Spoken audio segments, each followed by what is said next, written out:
जय जगन्नाथ मोर चैनल दृष्टि आस्ट्रो को आपण मानक स्वागत। महाप्रभु श्री जगन्नाथ आशीर्वाद इंग्राजी नववर्ष 2025 आपण मानक सुख समृद्धि वर्ष हो। राशि चक्र दशम राशि मकर राशि।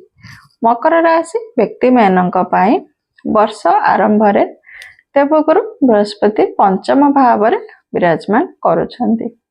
शनिदेव द्वितीय भाव विराजमान करुछंती। राहुदेव तृतीय भाव विराजमान करुछंती एवं केतुदेव नवम भाव विराजमान करुछंती। ए वर्ष आपणकर शनि 7.5 शेष चरण रे सरीबाकु जाउछि। मार्च मास सरीबो। देवगुरु बृहस्पतिंकर पंचम भाव अवस्थान आपण मानक पई विभिन्न क्षेत्र रे शुभ फल प्रदान करिवे। आपण नूतन कर्म नियुक्ति पाई पारंती। कर्म क्षेत्र रे आपणकर किछि परिवर्तन होई पारे। आपण शुभ कार्य जेहेतु गुरु शुद्धि रहुछि आपण शुभ कार्य विवाह व्रतोपनयन भूमि पूजा घर प्रतिष्ठा जे कोन शुभ कार्य आपण करबा को चाहुचंती ताहा आपण करि परिबे। आपणकर मान सम्मान वृद्धि पाइब।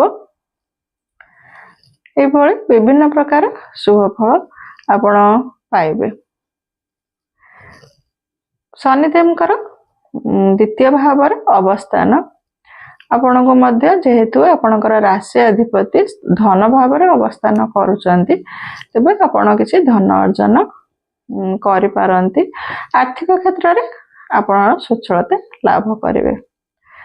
राहुदेवଙ୍କର तृतीय भाव अवस्थान आपणकर पराक्रम वृद्धि हेबो।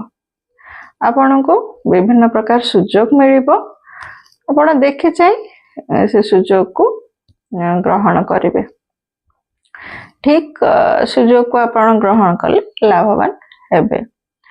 नवम भाव केतुदेवଙ୍କର अवस्थान आपनको हुए तो पितांग सहित टिके मनांतर होई पारे व मनांतर हबार संभावना रही जे सेथि प्रति टिके ध्यान देबे। मार्च 29 तारिख 2025 शनिदेवଙ୍କର द्वितीय भावरु तृतीय भाव को चलन हेउछि। कुंभ राशि रु मीन राशि को चलन हेउछि जहा कि आपणक पई शुभ फल प्रदान करिवे। आपणकर पराक्रम बढ़िबो। आपण जे कोनसे कार्य करबा को चाहुचंती ताहा आपण करि परिबे सहयोग मिलिबो। देवगुरु बृहस्पतिंकर मे मास पंचम भाव षष्ठ भाव को चलन वृषरु मिथुन को चलन आपणक पई किछि समस्या आसी पारे। स्वास्थ्य अवस्था टिके खराब होई पारे किंबा आपण जते बेले ऋण कारबार करूचंती ऋण देबा बा नेबा से कार्य रे टिके भाबी चिंती करिवे। आपणकर कोनोसी क्षेत्र रे तो टिके शत्रु वृद्धि भी हेई पारंती। आपणकर कर्म क्षेत्र रे विशेष उन्नति हेबो बा परिवर्तन देखा देबो। आपण टिके देखि चाहि चलिबे।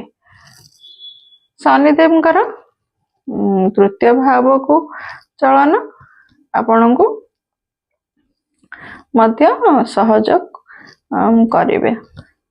राहुदेवଙ୍କର द्वितीय भाव को चलन आपणकर परिवार रे हुए तो आपणकर मत पार्थक्य होई पारे मनांतर होई पारे तो से प्रति टिके ध्यान देबे एवं टिके बाक संयमता रक्षा करिवे। नहले हुए तो कोनोसी विशृंखला सृष्टि होई पारे। आपण कोनोसी व्यक्ति को नहीं परिवार कोनोसी व्यक्ति को नहीं चिंतित रही पारंती किंबा डिटैच फील करि पारंती। केतुदेवଙ୍କର अष्टम भाव अवस्थान आपनको आध्यात्मिक आड़ को आपण टिके अग्रसर हेबे। अकल्ट साइंस प्रति आपणकर टिके उत्साह बढ़िबो। तीर्थ यात्रा करिवार संभावना रहिछि। आपण निजे को टिके तो आपण निज गोटे आत्मचिंतन आपण निजर करिपारंती आपण निज आत्मा को चिन्हिबा को चेष्टा करिपारंती। एई भली भाबरे आपणकर वर्ष गति करिवार संभावना रहिछि। ता सहित आपण निजर दशाफल मध्य देखि नियंतु। ए वर्ष आपणकर टिके स्वास्थ्यर जत्न नेबे, टिके बाक संयमता रक्षा करिवे, राग बा जिद्दी को टिके मन को आसिले टिके कंट्रोल करबा को चेष्टा करिवे एवं परिश्रम करिवे, याद्वारा आपण ए वर्ष शुभफल प्राप्त करिवे।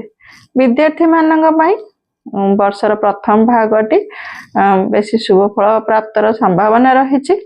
उच्च शिक्षा पई जो माने चेष्टा करूचंती सेमानक पई को भलो सुजोग। राजनीति क्षेत्र रे जो व्यक्ति माने मकर राशि व्यक्ति माने अछंती सेमानको अधिक परिश्रम करबा को पड़िबो।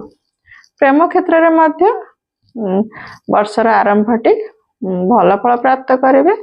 वर्षर द्वितीय भागटी मे मास पर मिश्रित फल प्राप्त करेंगे। ए वर्ष शुभ फल प्राप्त पाई लक्ष्मी नारायण को पूजा आराधना करंतु। द्वितीय रे आपण शनि को बीज मंत्र पाठ करंतु।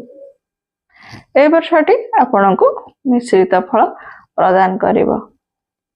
आपण जो शनि 7.5 जो बाधा विलंब बेसी खराब परिस्थिति किसी व्यक्ति दे गति करुथिले से समय परिवर्तन हेबार संभावना रहिछि। जीवन एक नुआ मोड़ नबार संभावना रहिछि। निज कर्म करंतु, जीवन को उन्नत करंतु। विदाय नेउछि।